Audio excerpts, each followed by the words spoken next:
بسم الله magacaygu waa deeqa aadan muuse deeqa afro waxaan fiidiyogan duubayaa 12 bisha 7 2017 maalin jimca waan salaamayaa dhammaan inta fiidiyogan daawata ama dhageysan doontaba waxaan inagu salaamayaa salaanta islaamka assalaamu calaykum waraxmatullaahi wabarakaatuh waxaan rabaa halkan inaan kaga hadlo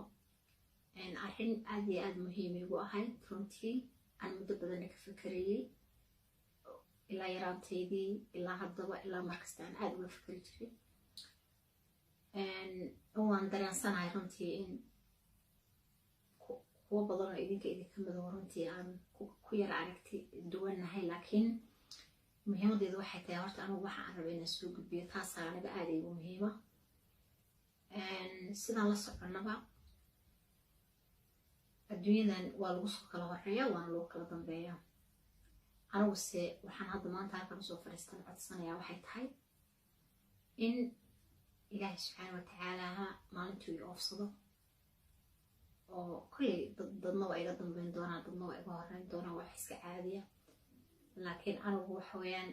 waxaan codsanayaa maalintii ilaahay i oofsado ee ajashaydu dhammaato ee aan dhinto inaan wax qabri alle iyo qodin inaan lay aasin arrintan waxaan ka fikrayay runtii muddo aad iyo aad u fara badan dhinaca diintan ayaan la iila cararin markiiba sababtoo ah waxa weeyaan diinta islaamka oo aniga aan ku dhashay ee aniga aan jeclahay ee aan ku dhiman doono insha allah si wanaagsan uma aqaano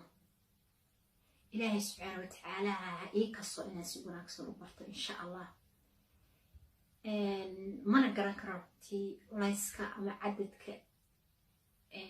ay ka qosayn karta arrintan runtii anigu ma garan karo hadda mid ii cabiran ma aha dhinaca diinta weli kuma eegin laakiin dhakhaatiir badan baan la xiriiray arrintan macnaha waxaa ka suurtageli karaa waxaa ka macquulka ah siday u dhici karto waxaweyaan runtii inkastoo dhakhtarkii ugu dambeeyey runtii uu iniyad jebiyey uu igu yiri adiga waxaad ka baqaysaa qabriga iyo waxaad ka baqaysaa lagu xabaalo laakiin isagu siduu ii sheegay in isagu maxaa la yidhahdaay uu saxiixay markuu isagu dhinto in la gubi doono subxaan allah marka aniga ahaanteeda fikradeedu waxay tahay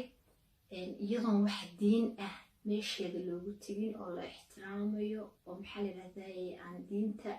meesheeda loogu tegin haddana in fikrad ahaan iyo maxaa kula system ahaan bal waxa arrintan ka suurtageli karaa in la eego adduunka maxaa la yidhahdaay dhul la-aan kama jirto adduunka dhul badan baa iska bannaan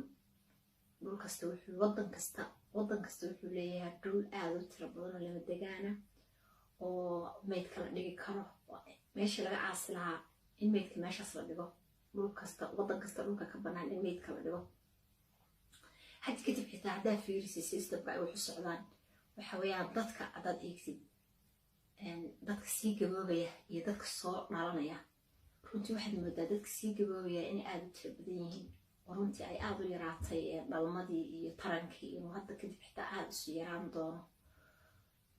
khaasatan hadda waddamadan reer galbeedkaan joogno inuu aad wixii isu yaraan doonaan halkaasna ay fursad tahay oo runtii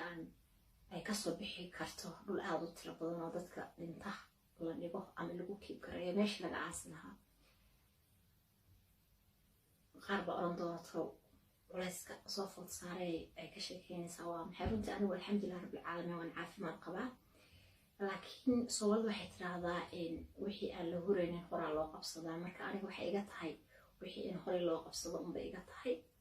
waana waxaan la huraynin waana wax aniga igu taagan inaan wixii aniga fikirkayga aan ka dhiibto maadaaba waxaan anigu rabo weeyaan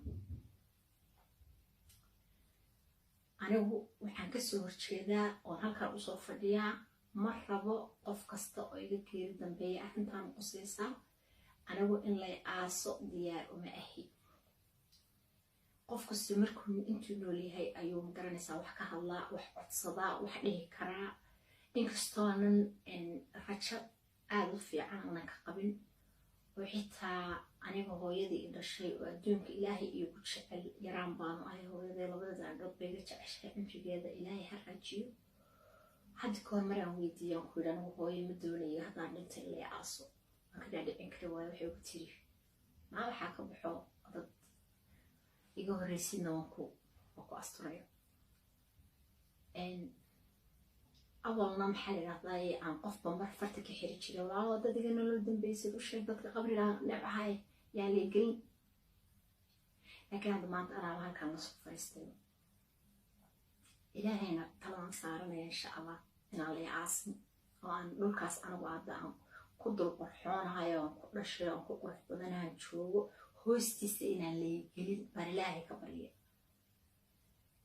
dadka waxaan aad iyo aad ula yaabaa dadka xalaala soo kala yaacaan mar allaala marka qofku dhintaa waxaad arkaysaa waxaase usoo kala ordayo meelkiimadan la aqoona ma jarafidii bilaayi horta waxay wax ku xabaalaan xagge u yaallaan waxaan dhihi lahaa naxariis darrada iska daaya qofku markuu dhinta xalkala hala keeno waxa weeyaan anuga hal gabar hadday imaydho isokay حتى dadka mayra intay soo kala cararaan bay maxay yiraahdaa dadka isugu tagaano jijiidaan dadka meydka ah anigu waxa soo dhan ma rabo barafuunada iyo cadarada aadka u udgoonna ma jecliyaan laygu shubin surkana yaan layga xirin qabrina yaan lay gelinin qofka qabri iyo qoda qabri igeliya maalinta yawm alqiyaamah haystaa macafiin ajar iyo xasanaadna ka helimaysid xabaashayda qofkii ii soo ducaynaya ama si wanaagsan waxa weeyaan ii wanaajinaya deeskuud laakiin in aniga la xabaalo oo dad ciidigu wajiga iga shushubaan ma rabo subxaan allah ilaahay baan ka magan gal ilaahayna waxaan dacwo kaga ahay dadkiisa iyo qabriyada anigu khaasatan waxaan ninka qofku wuxuu yidhi qof baa yidhi baa layidhi qof aniga yiri dad iska reeb anigu waxa weeyaan arrinteeda aan ka hadlayaa waa taas ma rabo in lay aaso dhul qurux badan baan ku dhashay waxa weeyaan xitaa dhulka aadan cabirto oon dhulkayga aan dib ugu noqdo meesha aniga aan ku dhashaan jeclaan lahaa in geed lay saaro anigu waxaan ku dhashay meel booq la yidhaahdo dhinaca Etoobiya ah hooyo ku dhalatay aabahay buuhoodu ku dhashay dhulkaas aan sheegaya dhul aad u kala fog ma aha dhul maxaa la yidhaahdaa hawd aweeye geedo badan leh roob baa ku da'a maalin kasta maasha allah waa cadar kulayl male dhulkaas geed halay saaro qofkii iga dambeeya ayay arrintan qusaysaa aniga ilaa xabaalo ma rabo ilaahay baan ka magan galay ajar iyo xasanaad ka heli maysid dadka xabaalo waxaan oran lahaa naxariistu ha idigu soo duxdo weligay allah xitaa dhurwacay yar korkayga saaray xitaa gacantayda uma qooreen ku dilo iska mid ah qof la xabaale wallahi wixii dusheeda saaran ayaan darqob inaan dhaamaanay ina xitaa gacan ku taabta laga yaab naxariistu ha idigu soo degto dadka yaa la xabaale xalka la hala keeno maxaan ku dhahay arrimaha diintii waxa yaa la ila cararin yan markiiba la ila boodin arrinteedu saas weeye way caddahay waxa aan ka hadlayaa waxa aan rabin baan sheegayaa أشري حسنات كيلي ميسان قف كمان تدوجا أو بحال هذا ويلا سكر دوتشي عيلي يشرب لا ما كمان قال سكرنا يا مرة لا يحير وانا معي أشري كيلي ميسان هذا ندي شيء ما ننتظر بنتو أشري حسنات هون كيلي ميسان أقرأ ده استعد ده أستان قبل كاس لوكاس هيجلينا جيت كاس هلا يسار لوكا جيت هلا يقسمرو عارفة هاس هلا يجيو ماشي أقول الشيء الجعيل الأزل ما عرفت أورنجت حاجة عليه وإذا كنت صنيع قف قصة إذا نرو ضمبي أنا أريد أسقط فيديو قصة ما تلك الله فريا قف قصة إذا نرو ضمبي قف قصة إذا نرو ضمبي أو أنا فيديو قصة ولا كان تاون قصة لكن كيف فيديو قصة أو أنا هالكاس أنا صوف فريا أركو maalintii aan dhinto waxa weeyaan asxaabtana waxaan leeyahay haddaba igu yidhahdaa deeqa adduunka kaale kusoo wareeg xaggan iyo xaggan maalintaasaan wareeg u baahanahay maalintaas diyaaradaha lay saaro halaygeeyo meeshaas geed halay saaro halayga soo wado geedka korkiisa hala ii firaasha hala ii geeyo raka halay sameeyo wax geedaa lagu sameeyo waa codsi ku socda qof kasta oo iga nolol dambeeya. السلام عليكم ورحمة الله وبركاته. قبل لو نعمة هي اللي قلنا